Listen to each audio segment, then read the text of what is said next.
The day my new neighbor caught my ex-wife staring at me from across the street.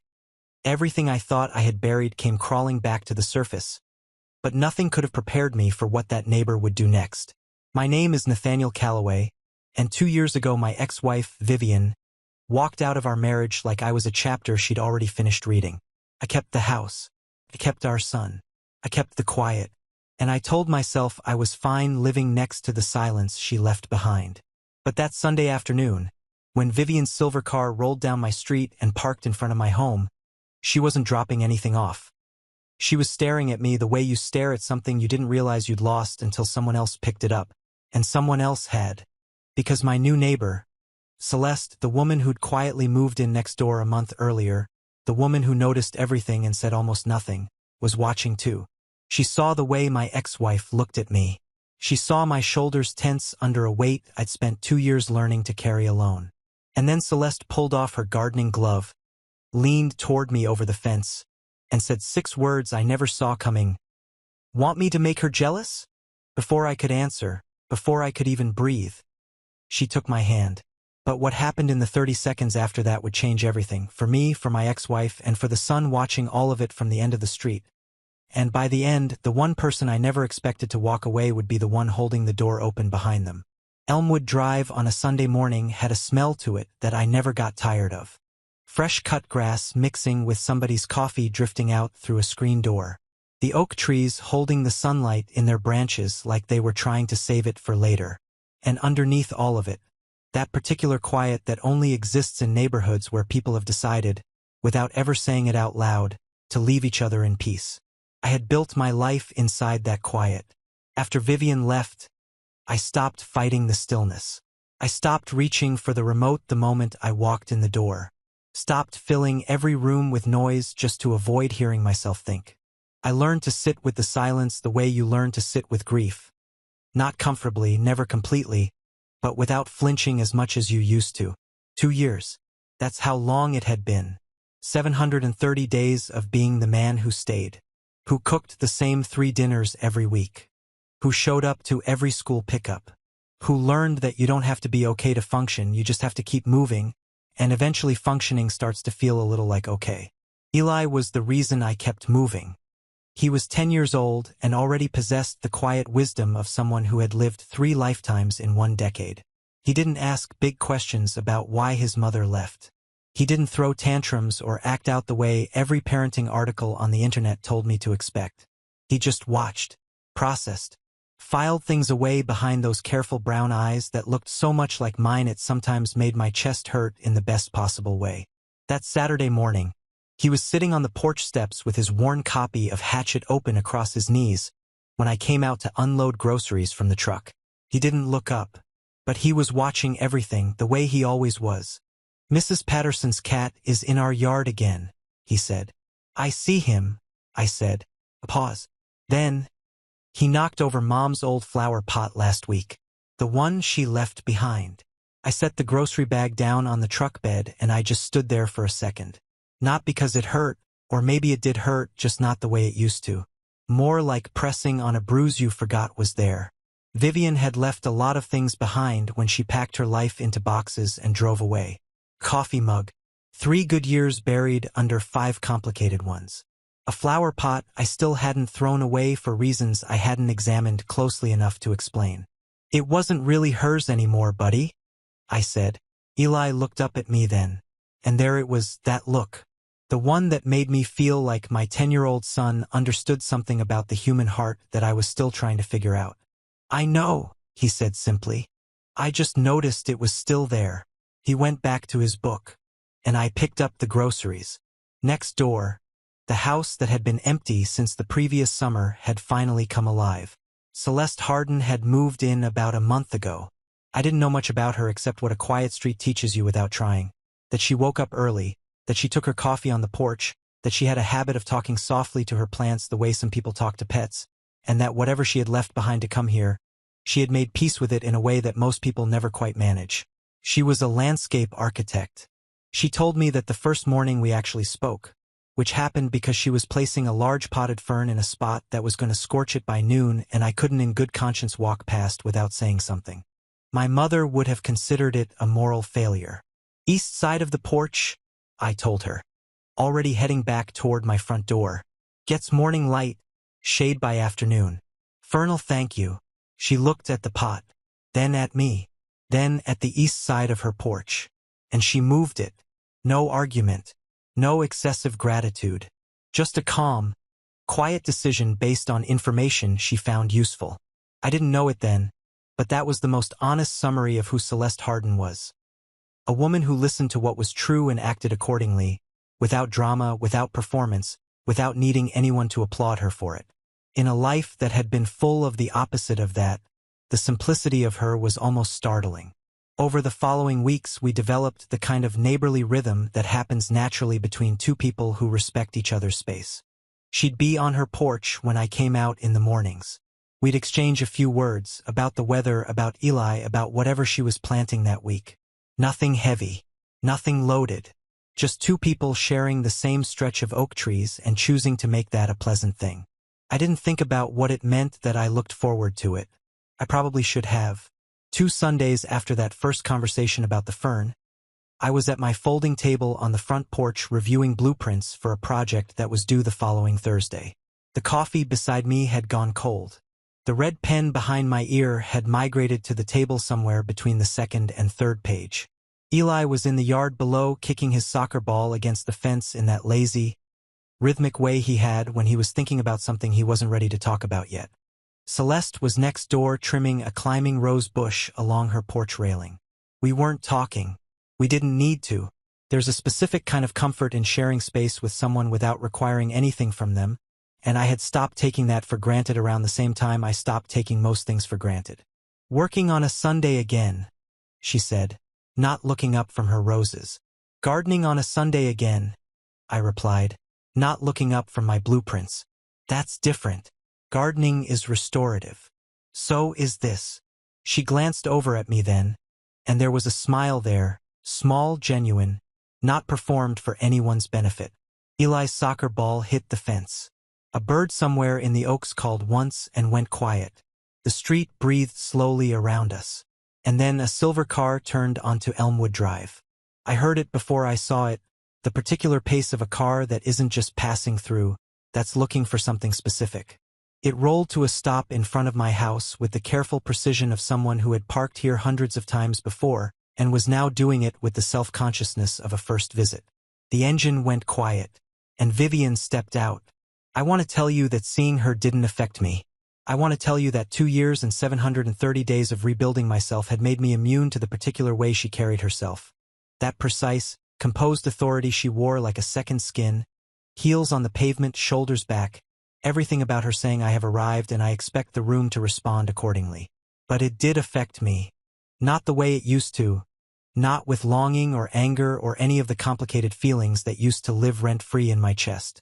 It affected me the way old weather does. The way you feel a storm coming in your joints before the sky shows you anything. Something old recognizing something old, and tightening up out of pure muscle memory. Mom! Eli's voice came from the yard. Not surprised, not excited. Just quiet recognition. Vivian's whole body changed when she heard it.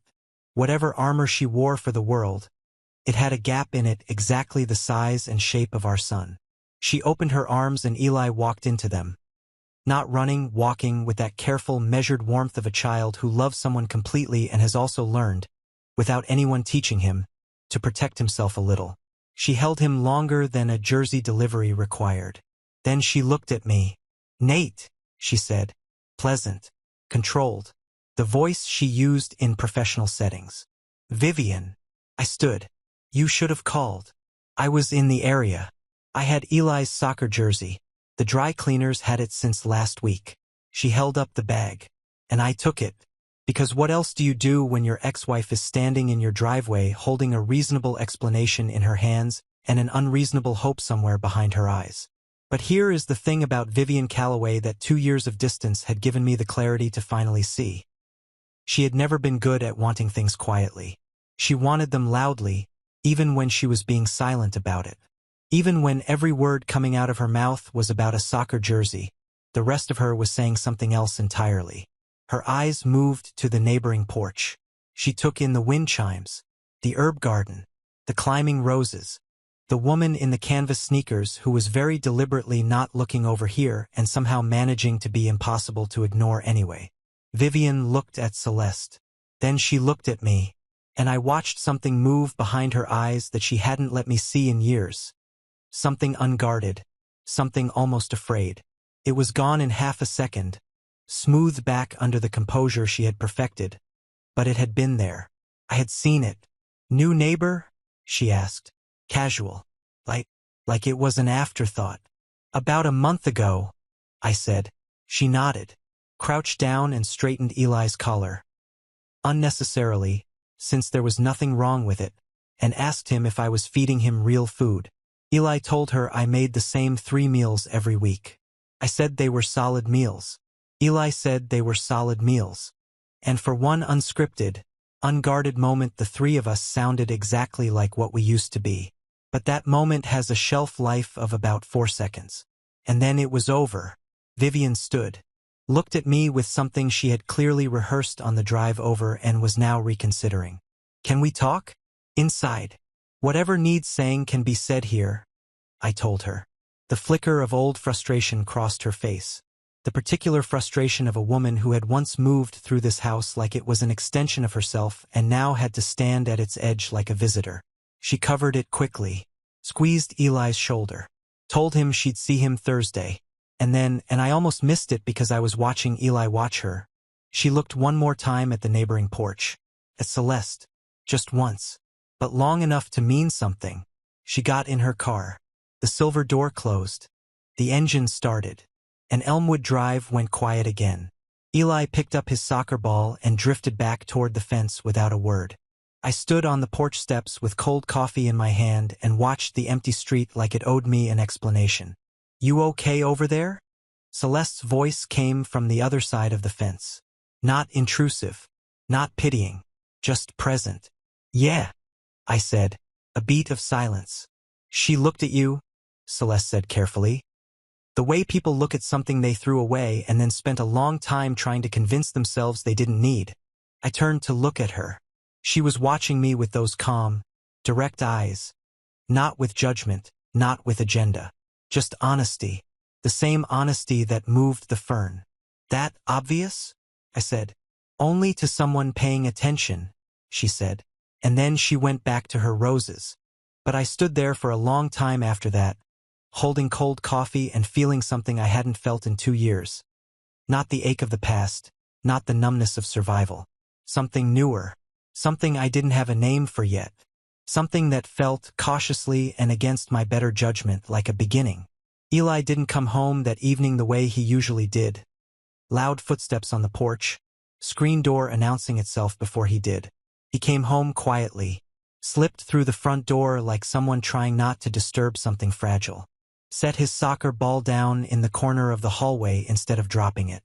Sat at the kitchen table while I made dinner and watched me the way he had been watching me all day. Like he was reading a book he already knew the ending of and was just waiting for me to catch up. I put a plate in front of him. Grilled chicken, rice, steamed broccoli that he would eat without complaint because Eli Calloway had decided somewhere around age 8 that complaining about food was a waste of energy better spent on more important things. "Dad," he said, fork halfway to his mouth. "Yeah. Do you think Mom misses it here?" I sat down across from him, took a breath that I measured carefully before I let it out. "I think your mom misses some things," I said. "People usually do." Eli chewed slowly, thought about that with the deliberate patience he brought to most things. "Do you?" he asked. And there it was. 10 years old and already asking the questions that grown men pay therapists $300 an hour to help them answer. I looked at my son across that kitchen table, at his careful brown eyes and the way he held his fork like he was prepared to wait as long as it took for an honest answer, and I made a decision I had been making every day for 2 years. I chose the truth. "Sometimes," I said, "but missing something and needing it back aren't the same thing." Eli considered that for a long moment. "Like the flower pot," he said. "Yeah," I said quietly, "like the flower pot." He nodded once. Satisfied, not happy, just satisfied, and went back to his broccoli. And I sat there in the kitchen of the house I had fought to keep, in the life I had fought to rebuild, and I felt the truth of my own words settling into my chest like something finally finding its right place. We didn't talk about Vivian again that night, but I thought about what Celeste had said. The way people look at something they threw away and then spent a long time trying to convince themselves they didn't need. I turned that sentence over in my mind while I washed the dishes, while I signed Eli's permission slip for a school field trip, while I sat on the edge of my bed in the dark after he'd gone to sleep, listening to the neighborhood settle into its nighttime quiet. I thought about it more than I should have. And then the next morning came, and the morning after that. And by the time the following Sunday arrived, warm and golden and smelling of cut grass and Celeste's lavender seedlings, which she had planted along her front walkway on Wednesday, and which had already begun to take hold with the quiet determination of things that belong somewhere. I had almost convinced myself that the previous Sunday had been just another Sunday. Almost. Eli left for his friend's house at noon. Backpack over one shoulder, soccer ball under his arm, already mentally somewhere else before his feet hit the sidewalk. He paused at the gate and looked back at me once. "I'll be back by 5, he said. "I know you will," I said. He studied me for one more second, that look again, filing something away, and then he was gone down the street, his sneakers scuffing the pavement in that particular rhythm that I could identify from a block away and that would probably echo in my memory for the rest of my life. The street went quiet. I sat on the front steps without anything in my hands. No blueprints. No coffee. No task to complete or problem to solve. Just the Sunday air and the oak trees and the sound of Celeste somewhere next door, moving through her garden with the unhurried ease of someone who was exactly where she was supposed to be. I didn't have a name for what I was feeling sitting there. It wasn't loneliness. I had made my peace with solitude a long time ago. It wasn't contentment either, not quite. It was something in between. Something that felt like a room with all the windows open. Like a man standing at the edge of something wide and unfamiliar, trying to decide whether the unfamiliar thing was dangerous or just new. I had forgotten what new felt like. The sound of a car on the street didn't register as significant at first. Cars came down Elmwood Drive all day. But then came the particular rhythm of tires slowing deliberately, a specific engine note, the soft, conclusive sound of a car that has found what it was looking for and stopped. I knew that sound. I had heard it every night for 5 years, the sound of Vivian's car in the driveway, arriving home late from the office, from the conference, from the dinner with colleagues that always ran longer than scheduled. I used to listen for it from the living room couch. Used to tell myself I wasn't waiting. Used to turn the television volume up just slightly, so that when she walked in I wouldn't look like a man who had been counting the minutes. I stood up slowly. Vivian came through the front gate looking different than she had the previous Sunday. Still precise. Still composed. But the professional armor was softer today. She was wearing something deliberate but not formal, and her hair was down, which was something Vivian almost never did outside the walls of our home. She had thought about today. She had prepared for it.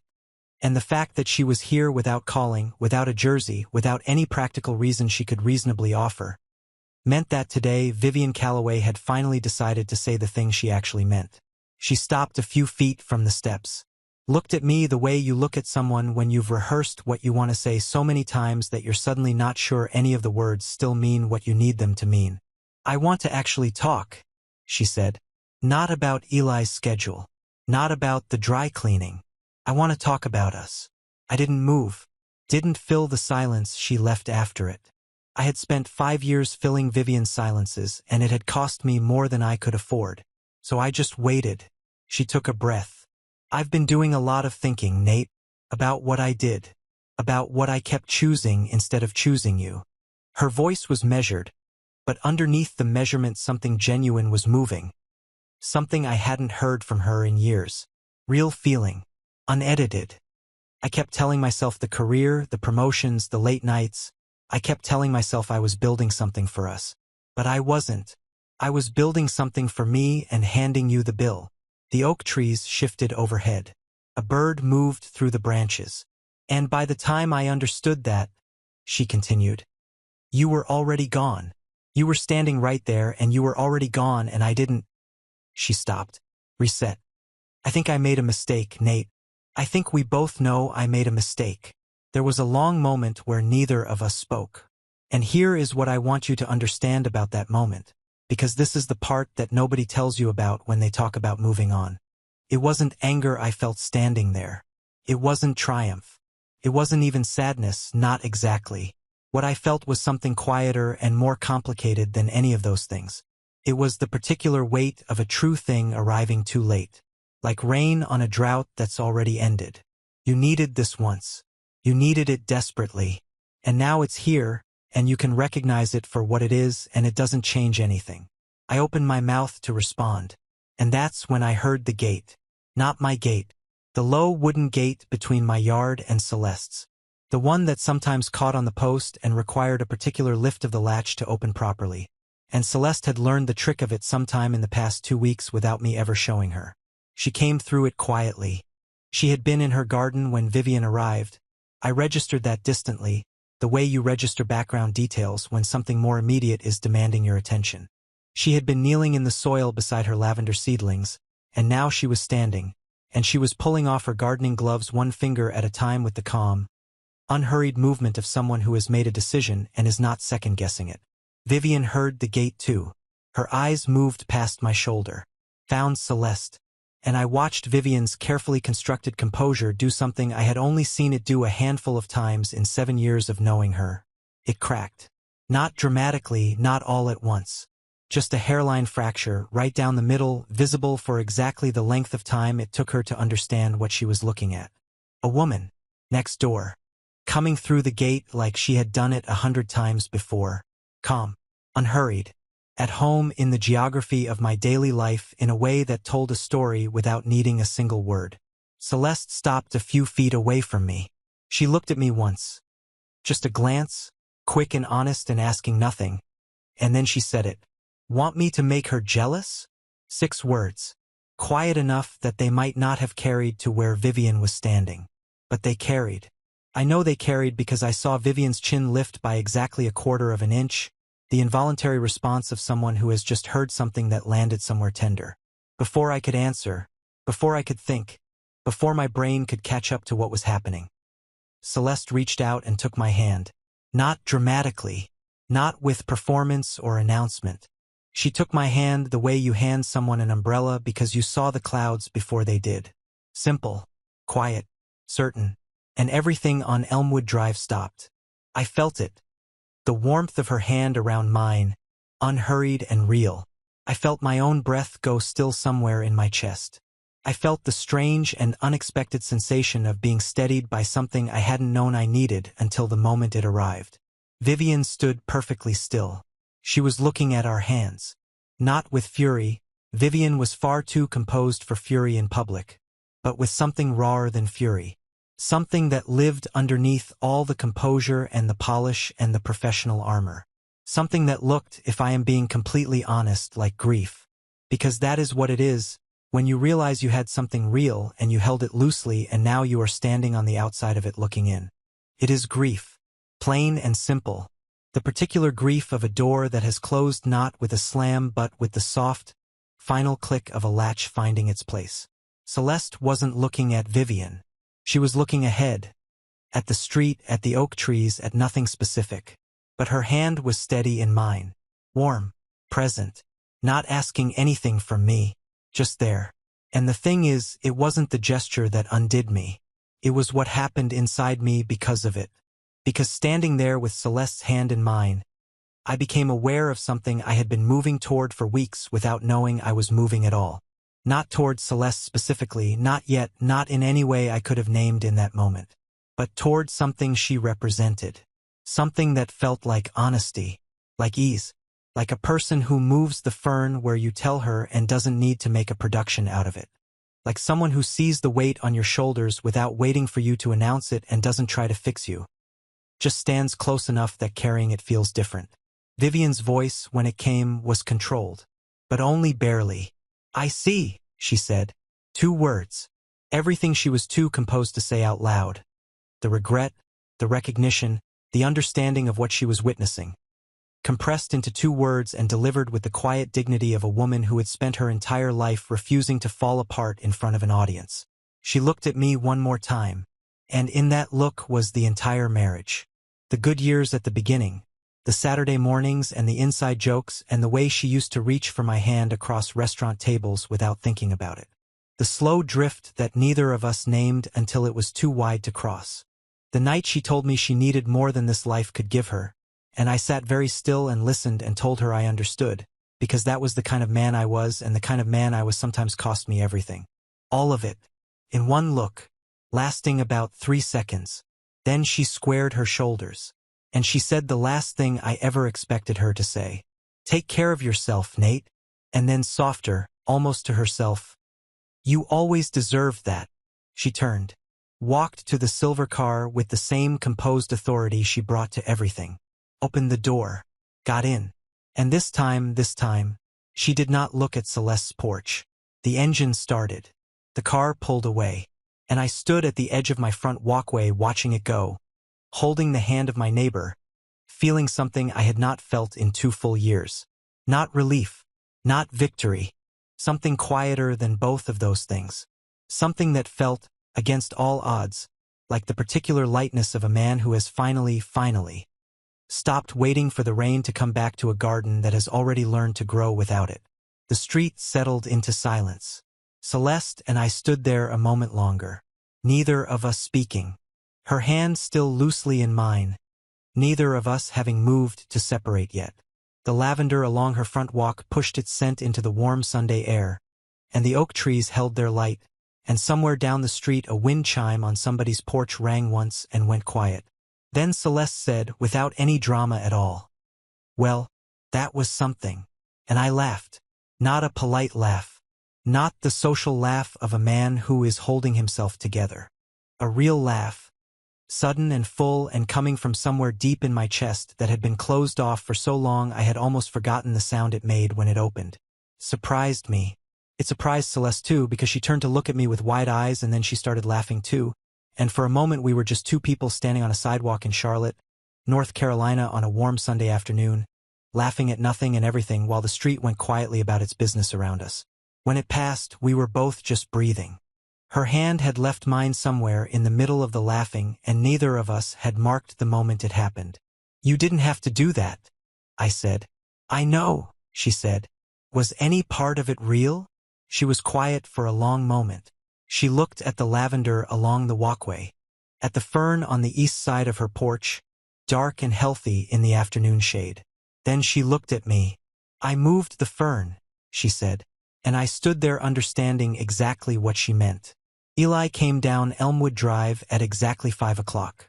I knew it was him before I saw him, that particular scuff of sneakers on pavement, that unhurried rhythm that belonged to no other 10-year-old on the planet. Soccer ball under his arm, backpack riding low on one shoulder, head slightly down the way it got when he was turning something over in his mind that he hadn't finished thinking through yet.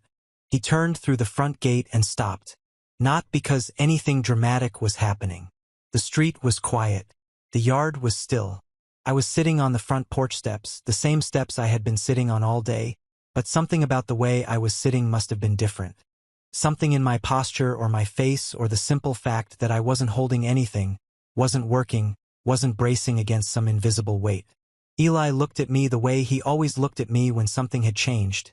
Carefully, thoroughly, like a man checking the foundation of a building he lives in.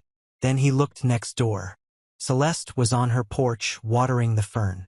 She saw Eli and raised one hand in a small wave. Eli raised his hand back. Natural, easy, like they had been doing that for years instead of weeks.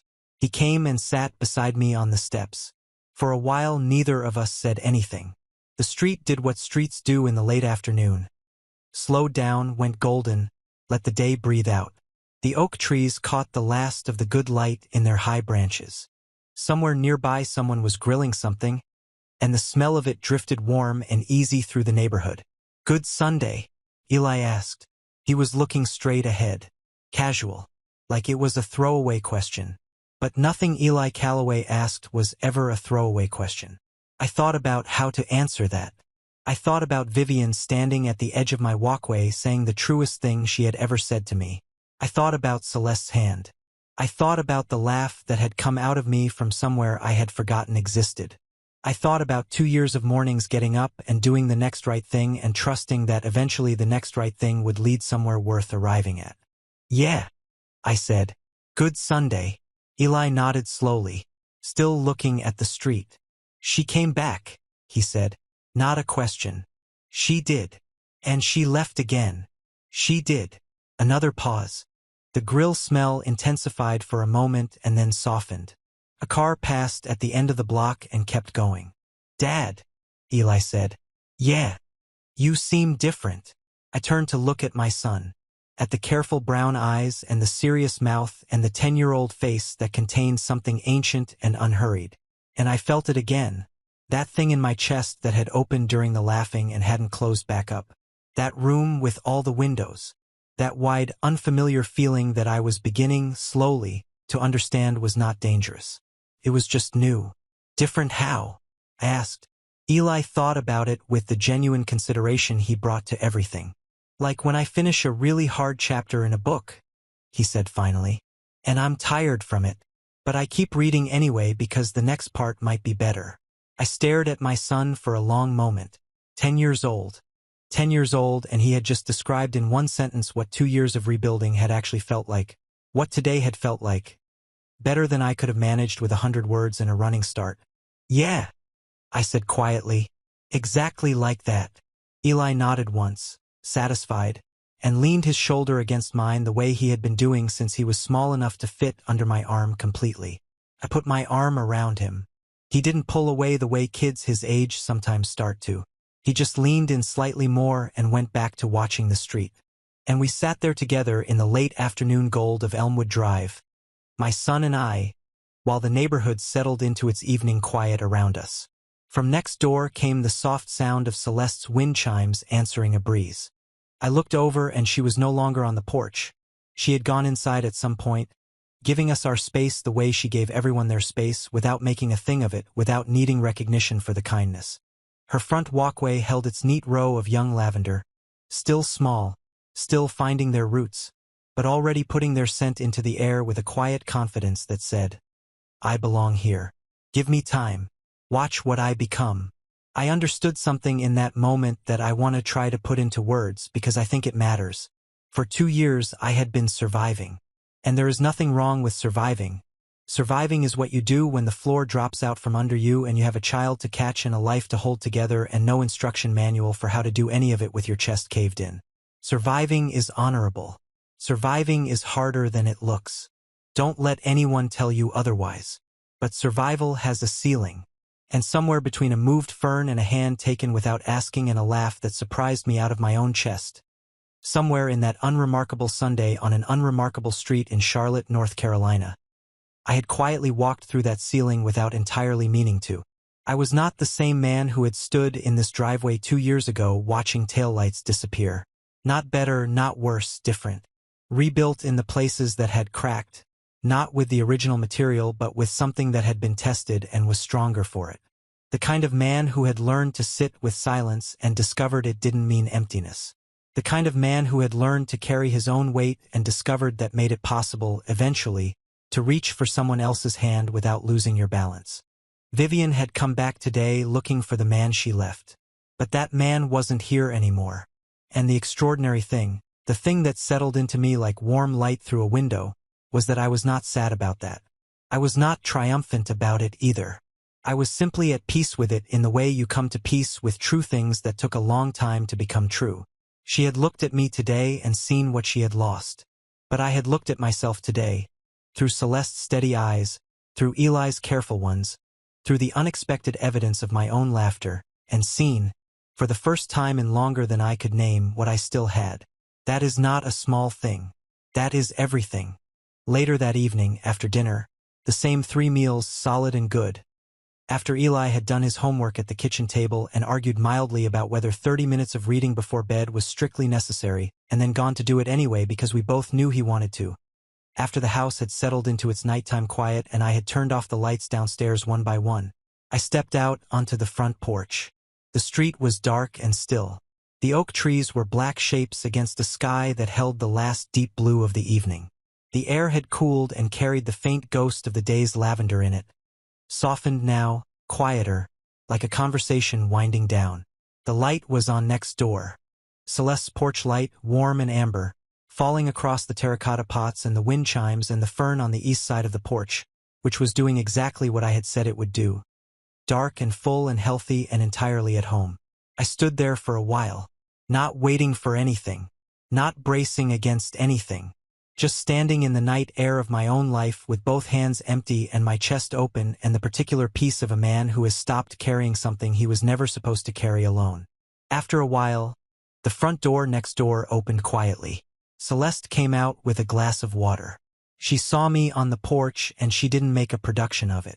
Didn't call out or wave. Just acknowledged me with the small, unhurried nod of a person who finds someone exactly where she expected them to be. She sat in her porch chair. I sat on my porch steps. The street lay quiet between us and around us.